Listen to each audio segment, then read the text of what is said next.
have gotten a lot of requests on our channel for making recipes with deer meat. So today I'm going to share with you one of the easiest and best recipes you can make with deer meat, and that is Cincinnati style chili. Real quick, I'm just going to explain what Cincinnati style chili is, because if you're not from the Cincinnati area, you probably have no idea what it is, and it's very different than regular chili. It doesn't have any hunks in it. It's a very neutral chili, and you use it in a lot of different ways. And it's made with only 4 simple ingredients: water, meat, spices, and tomato paste. It's just delicious. So anyway, let's make it.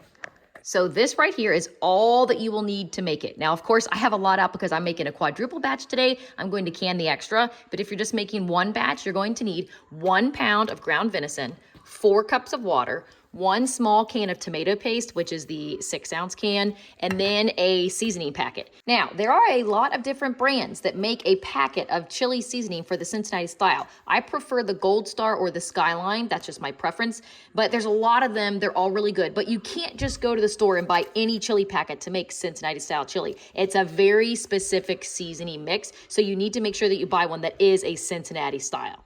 I got 2 pots out, and I'm gonna do a double recipe in each one just because I don't wanna overflow my pots. So we're just gonna go ahead and start putting everything right into our pots.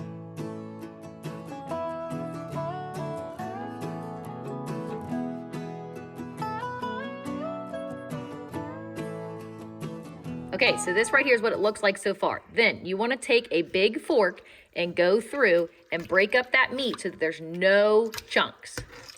And you're gonna do this before you add the tomato paste. And it breaks up really easy. Also, you cannot do this with frozen deer meat. You have to thaw it out first. If you freeze it, it just kind of cooks in a giant chunk because you can't break it up. It does not turn out right. Okay, so this is what it looks like. See that? All the raw meat is just kind of mixed in. Now let's add our tomato paste.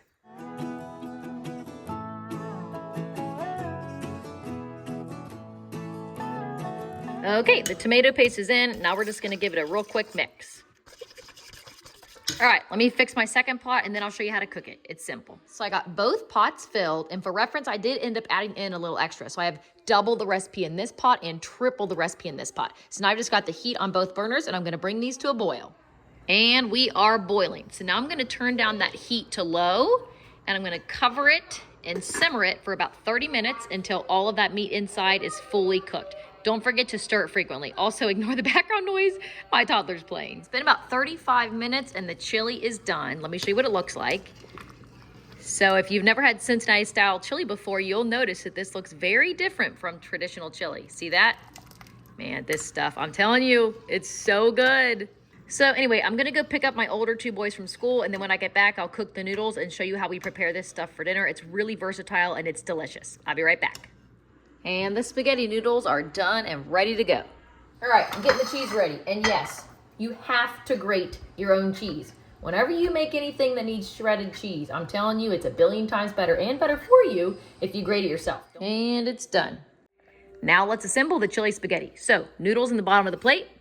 Then you've got a nice big scoop of chili. And if you want extra chili on it in the restaurants, you have to tell them you want it extra juicy, which is kind of funny. Then top it with some cheese.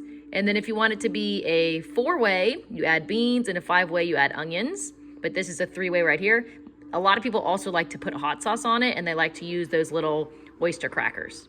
And then to make a cheese coney, all you do is get a hot dog bun, put a hot dog in it, and then cover that with the chili and the cheese. And a lot of people also like to put onions and mustard on that. But I prefer the chili cheese sandwich, which is the same thing but with no hot dog. So it's a bun, and then you put the cheese down first so that the chili doesn't make the bread soggy. So it's bun, then cheese, then a little bit of chili, then more cheese, and it's just delicious.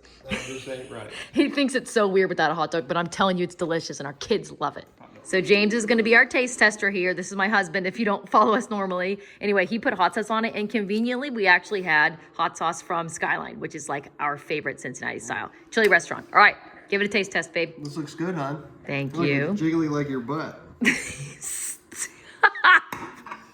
Let's do a little taste test here, even though I already know what it's gonna taste like. I know, we've eaten this 1,000 times. He loves Cincinnati style chili with deer meat. It's delicious, but you know, for video's sake, Yep. give us a taste test. Mm-hmm. Delicious. On a scale of 1 to 10, how good is it? 10. Yes!